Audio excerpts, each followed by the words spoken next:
Hello, Magical Mummas, and welcome to episode 18 of the Magical Mothering podcast.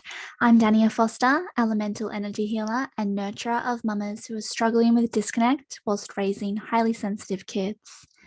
Today, I'm talking about my journey since acknowledging my depression had resurfaced. If you want more of this, don't forget to click subscribe so you get my next episode. And if you'd like a supportive circle to guide you through your journey of magical mothering, I invite you to join my online circle collective where we can share our stories and what's really going on in our world. You can find that at daniafoster.com/circle.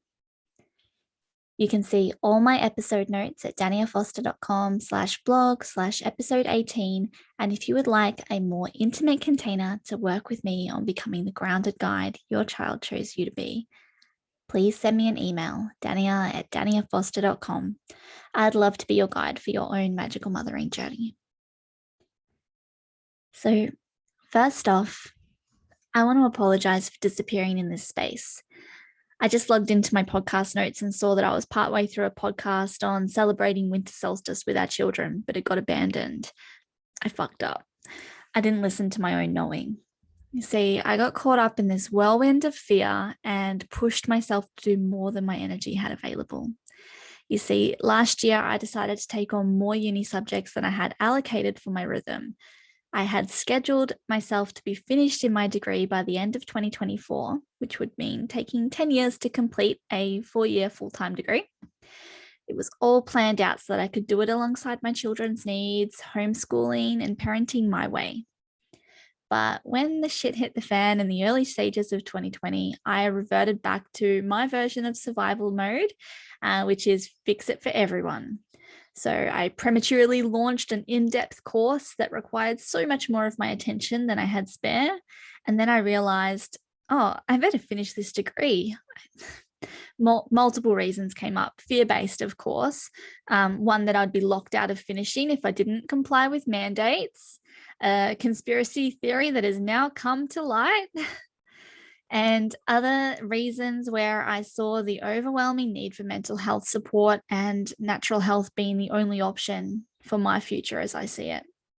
And losing more and more faith in the structures that were supposedly built to support us. Anywho, I took on way above my energy reserves, but I was luckily tucked away in my sanctuary that I'd built within my home. So as a massive introvert, lockdown really served my energy because I was able to just do what was within my my energy.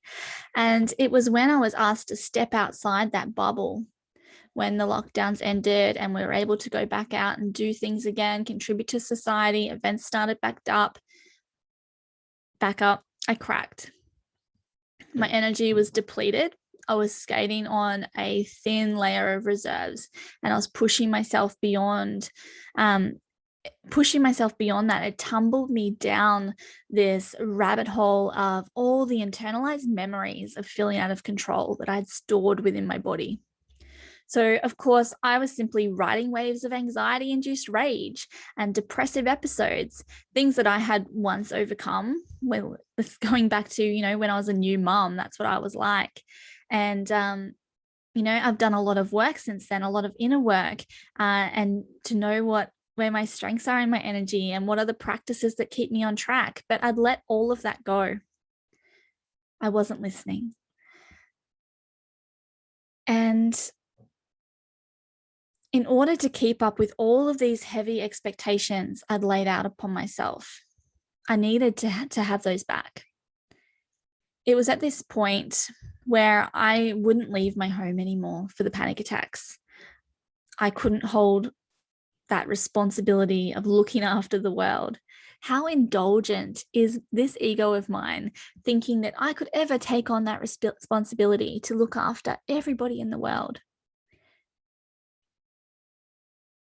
It wasn't until I stepped into my winter solstice cave of inner ceremony when it all came crashing into my consciousness.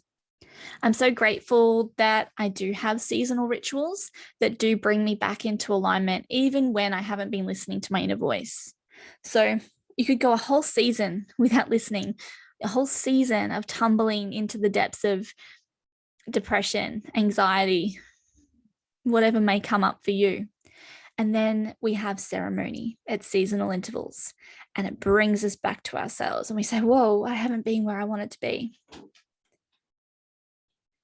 So I recognized that I needed external help to get back into my rhythm, to bring myself back into myself. So from there, I scheduled myself with appointments with naturopathic support, with other naturopaths, and I begrudgingly booked in to see a GP to get a mental health plan because I wanted to speak to a psychologist about my panic attacks. Now, there are multiple hurdles that I encountered through entering the system that I won't go into all the details with at the moment, but I was really grateful that I'd already moved through a journey of navigating the system and how to trust myself through that, to know what will work for me and trusting what to let slide and what's not for me.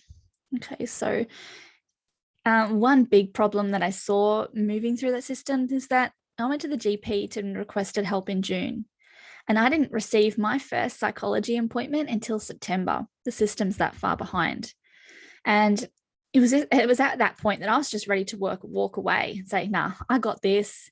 And that's that self-savior coming out of me again. And I had to really push myself to show up for that appointment. So the best part was being able to speak out loud all of the stories and the emotions that I knew I had tied to my fears, and provide me a safe space with somebody that I didn't know. I didn't know them. They didn't know my story. They didn't know anything about me, really, besides what I was prepared to show up there and say. So I had all of these different stories and knew my fears, but it was being able to speak them out in that safe space. And what became a spiral, or what was a spiral of messy emotion, a cloud of foggy stories that I could tell were linked, but I had no reason as to why. They became this thread that I could unwind and make a decision about if it was serving me or whether I could let it go. So that's where I've been. And it was important to me that I could hold space for myself again before I could show up here and keep delivering my message. So if you're back listening to me again, I thank you so much. Thanks for sticking with me. And yeah, thanks for joining me today. So I'm Dania Foster, Elemental Energy Healer for this Magical Mothering podcast. If you'd like to know more, please come visit my website, daniafoster.com, and the invitation stands for you to come circle with me in our online Magical Mothering Collective. We have new moon and full moon circles. Lots of love to you on your journey.